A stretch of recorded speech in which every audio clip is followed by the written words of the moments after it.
Hi everyone, it's Nikki here, and today I wanted to talk with you about a very important topic, and that is how not to put yourself in a situation where your students can get catty with you. So today we're going to talk a little bit about that. Let me get my notes here, and here we go. So I hope that you walk away with some really valuable information today that's going to help you be able to navigate some kind of touchy situations in your classroom that may be able or that may come up. So first, what you should know is that I'm a teacher and I know what it's like to be both on the receiving end of cattiness and also on the giving end of it. And I am by no means perfect at all. But what I want to talk to you about today is the snarkiness and the cattiness of students when you may correct them or ask them a simple question and why that comes up and all of that. So the example that I'm going to give you is a real life example that happened last week. And I'm going to share that with you. And by the end of the video, you'll have some pretty powerful information and insight that will help you to handle situations like these in your class, should they come up. So the first thing was that I went to one of my favorite teachers' classrooms during third period the other day. She has a kitchen in her classroom and I usually heat up my tea in there. And anyway, during her lesson, she was talking to a student and she asked the student why he didn't participate in the lesson from the day before. And yesterday, that was a big day for them, not just all of her students in her class, but also the club members that are also students in her class, because she's a club sponsor as well. And they were having sort of like, not FBLA, but like think of like a club. So like if you're having an FBLA week or a Spanish club week or something like that, where you're doing celebratory activities during that week, that was basically what they were doing. So it was a big day for everyone. And all the students were participating in various activities through the week, like making and eating and selling gourmet cupcakes and lemonade and tea and playing all these games. And they were doing all sorts of activities for this club. And the kids were having a lot of fun. But there was one kid who did not participate in the activity the day before. So in the middle of class, right in front of everyone, very publicly, the teacher asks the student, she says, "Hey, why didn't you participate in the scavenger hunt yesterday?" And my ears kind of perked up and I was like, uh-oh. And the class was also silent. I was silent and everyone was sort of watching what was going to happen next. And the teacher basically had opened Pandora's box, and you know that nothing good is going to come from that type of situation where it's very public and you're saying, why didn't you participate in the lesson yesterday? And so everyone could really feel the tension. So this was to be expected, but the student in a very catty way says, well, because I didn't want to. And so I know what you're thinking. You're probably thinking, oh, well, the student may have just had a bad day and students, they have the right not to participate, or maybe he was just triggered by something, or whatever the case was. But let me just save you a little bit of time and tell you that that was not the case with this individual. This was definitely just a choice that was made. And it's the same in all of our classes. It's the equivalent of in your class when you're doing an activity and a kid would rather be on his phone than listening, or they'd rather be on their phone than watching the video, or just really not participating at all, as basically doing anything but completing the activity or doing the group project. And there's really no reason for it. It's just that they simply do not see the value in it, no matter how much you try to motivate them. So it was the same thing here, and we've all experienced that. So thankfully, though, this teacher didn't make any additional comments about the situation to this student in front of everyone else, because had that been the case, she probably would have lost all credibility. So not that this is great for this particular situation, but it was better for her to sort of back off and continue teaching the lesson than to continue to kind of push forward and push that issue. But I could also see the look on her face. So from the teacher's perspective, I could see the look on her face when the student said, because I didn't want to.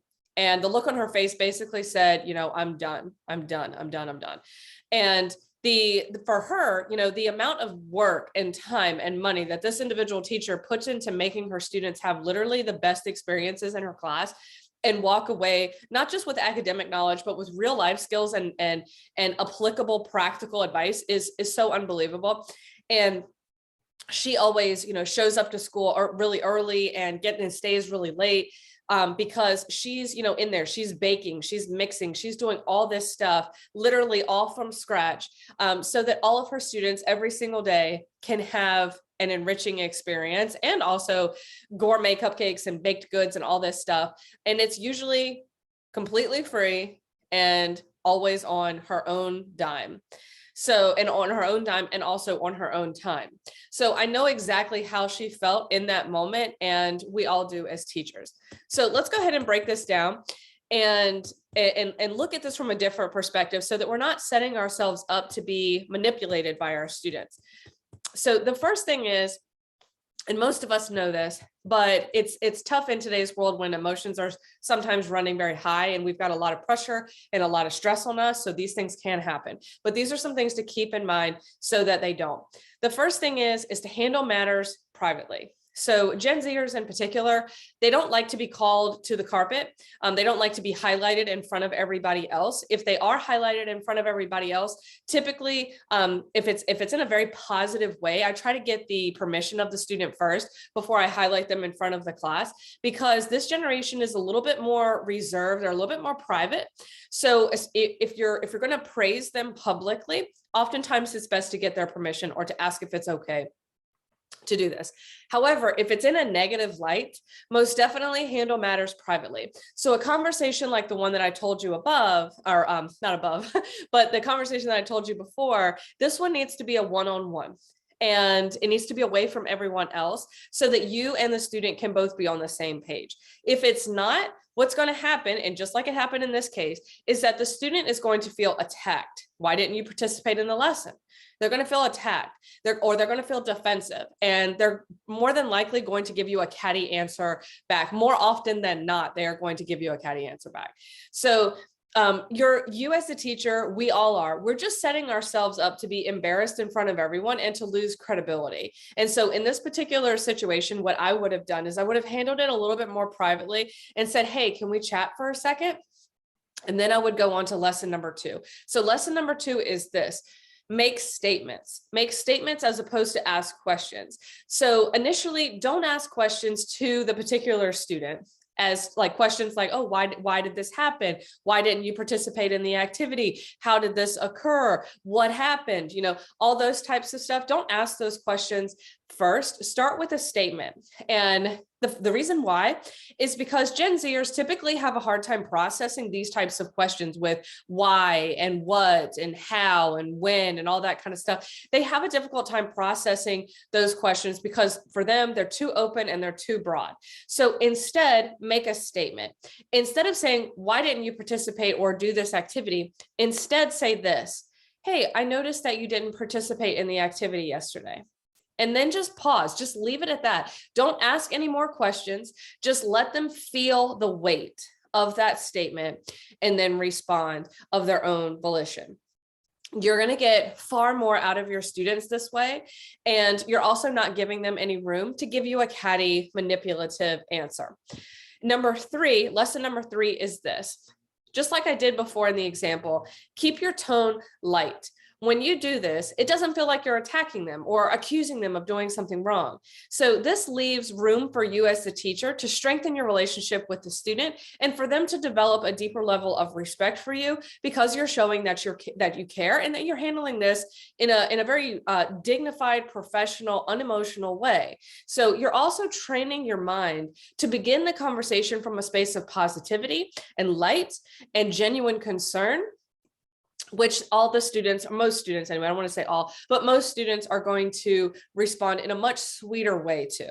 And they're also going to be much more ready to listen and hear what you have to say, right? So, however, though, all of us as teachers are going to have conversations and experiences where this is not always the case, where the students are very sweet and all that kind of stuff. And we do have to be a little bit more firm. So going back to lesson number 1 about privacy, this is where you'll definitely want to handle those issues privately. So it is in these cases that I, as the teacher, have to make things very clear And I have to be firm, very firm with the students about what the expectations are. So in these types of situations, let's just say that the student, even in a private conversation, and even after I approached it, with lightness and all of that kind of stuff, and I made my statements as opposed to asking a bunch of questions in the very beginning. If the student, was still kind of catty in those situations, then I would say something like this. I would say, I do appreciate, you taking the time to share your thoughts with me, but let me be clear about the expectations moving forward. First is that I am always happy to extend flexibility to you when you need it. But what we have to do is communicate with each other. If you're having a difficult time getting through the lesson or just your day in general, let me know that up front. And you don't have to share all the details with me if you don't feel comfortable with that. But let me know up front, at least, so that I can support you and offer my guidance if it's needed. However, what you should expect as a student in my class is that all activities and experiences in this class are valuable, right? And if I simply allowed everyone to pick and choose what they did and what they didn't do in this class, then the class would not function. It wouldn't be a class and no one would learn anything. So what this means for you is that you should visualize and think about whether this class is actually a good fit for you. And secondly, if you do decide to stay in this class and you think it is a good fit for you, what you should know is that if this continues to happen, then naturally your grade is going to reflect that. Does that make sense? Do you understand? And then I would say, and again, remember that every experience is valuable because it adds to your body of knowledge. It adds to your wisdom. It adds to your experience in practical ways. And any day that you learn something new or experience something new, for that matter, is a win. And so with that said, I do want you here in this class, but I just want to make sure that we're on the same page. Okay. So with this, you are ensuring that you're both working together and that no harm has been done in the process. And also when you start having the conversation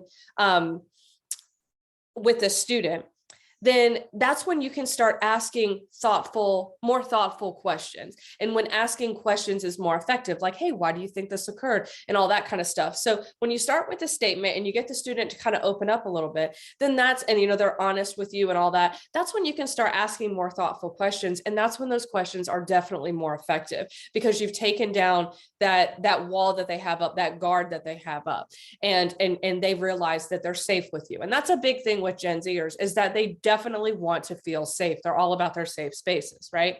So handling it this way also is more genuine, right? And it really helps you to get to the core of what's going on with the student while also maintaining your credibility and the integrity of your classes. So if you have any questions about anything, please contact me. My name is Nikki Hernandez, and I would be glad to work with you and help you. I offer one-on-one coaching sessions, group coaching sessions, and things like that, and various generational related courses and materials and things like that. So if you have any questions at all, please just feel free to reach out at turningthetideteachables@gmail.com. Thank you so much, and I hope you guys have a fabulous day.